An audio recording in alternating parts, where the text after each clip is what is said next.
Suri. Nah, tadi disebutkan oleh paman Anda, Pak Rustam, bahwa Anda mengatakan, Pak, mati itu sakit.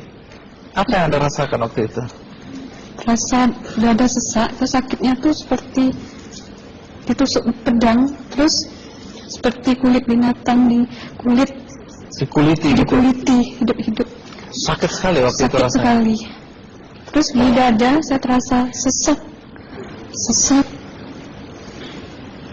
Setelah itu paman saya mengajar saya mengucap kalimat thayyibah, terus mengucap dua kalimat syahadat, asyhadu an la ilaha illallah wa asyhadu anna muhammadar rasulullah. Apa betul waktu ruh Anda itu dicabut dari kaki itu, Ya. Anda bisa melihat jasad Anda? Sempat saya melihat jasad saya pada waktu itu, tapi sebentar. Setelah itu saya dibawa pergi oleh dua orang malaikat ini.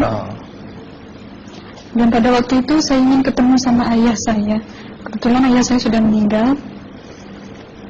Dan suatu ayah saya meninggal, dia berusia 55 tahun. Setelah saya ketemu di sana, dia tuh berusia muda. Kok muda? Berusia 17 sampai 20 saya perkira. Anda sempat ngobrol dengan ayah? Sempat. Apa yang Anda sampaikan? Waktu itu ayah nangis. Ayah saya bilang, kenapa kamu kesini nak? Pulanglah. Di rumah tidak ada orang. Kasihan lihat ibumu dan adik-adikmu. Tidak ayah, janjiku sama Allah sudah sampai. Dan pada waktu itu ayah saya menangis. Lalu apa yang dia ucapkan? Diam aja dia. Terus hilang. Kembali ke malaikat tadi, bentuk yang Anda lihat seperti apa malaikat ini? Dia ini laki-laki, tapi mukanya sama semua. Berapa malaikat? Dua. Iya. Fisiknya seperti apa? Seperti berserban, berpakaian ihram, mukanya sama. Wajahnya seperti apa? Wajahnya sulit saya gambarkan. Yang jelas dia ini sama, dua-dua itu sama rupanya. Apakah ada ucapan dari dua sosok yang Anda anggap malaikat itu? Ada. Apa kata mereka? Waktu itu saya mengalami perjalanan spiritual. Saya disoal oleh malaikat itu dengan sebutan ma ayyutuka, siapa Tuhanmu, katanya. Waktu itu ruh saya menjawab, Tuhanku adalah Allah. Siapa pemimpinmu? Pemimpinku adalah Nabi Muhammad Sallallahu Alaihi Wasallam. Mana kiblatmu? Kiblatku adalah Ka'bah. Siapa kedua orang tuamu? Siapa saudara maramu? Terus saya diperjalankan. Setelah itu kedua orang malaikat ini memimpin tangan saya, tangan kiri saya, membawa saya ke satu tempat, menduduki saya di sebuah kursi. Pada waktu itu kursinya tuh empuk, mungkin 8 busanya ya, cantik. Terus di sana saya duduk. Di sebelah kanan saya ada tiba-tiba berwujud seorang perempuan yang mengaku amal. Kamu siapa? Kata saya. Aku adalah amalmu semasa kamu hidup di atas dunia. Dan selama kamu di sini, saya akan menemanimu sampai yaumul akhir, itu katanya. Dan pada waktu itu saya melihat perempuan-perempuan solehah berpakaian muslimah, berkerudung, mencium pipi kanan, pipi kiri. Mungkin salam perkenalan pertama waktu menduduki di situ. Setelah itu saya dihijrahkan lagi, dibawa oleh dua orang malaikat ini lagi, melihat dosa-dosa besar ya.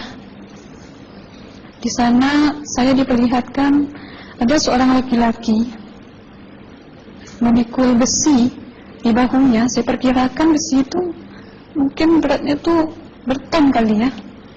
Berat sekali ya. Berat sekali. Terus dia berjalan nggak sampai-sampai ke tujuannya, berlumuran darah nanah, baunya na'udzubillah misalnya. bajunya tuh sobek-sobek. Waktu itu roh saya disaksikan oleh Amal. Saya tanya kepada Amal, roh tanya sama Amal, wahai Amalku, dosa apakah yang manusia ini lakukan sewaktu ia hidup di atas dunia? Amal menjawab pada waktu itu, sewaktu manusia ini di atas dunia, dia ini adalah menyantet orang, meneluh orang, sehingga dia berjalan nggak sampai yaumul akhir, katanya. Yang kedua, saya melihat ada seorang laki-laki saling bunuh-membunuh. Sebentar kayak gitu lagi. Waktu itu, suatu manusia ini hidup di atas dunia, dia adalah seorang pembunuh, hingga dia tidak mau bertanggung jawab terhadap orang yang dibunuhnya. Terus yang ketiga, saya melihat ada seorang laki-laki dihujam kemaluannya pakai besi panas, timah panas itu ya, hingga menembus.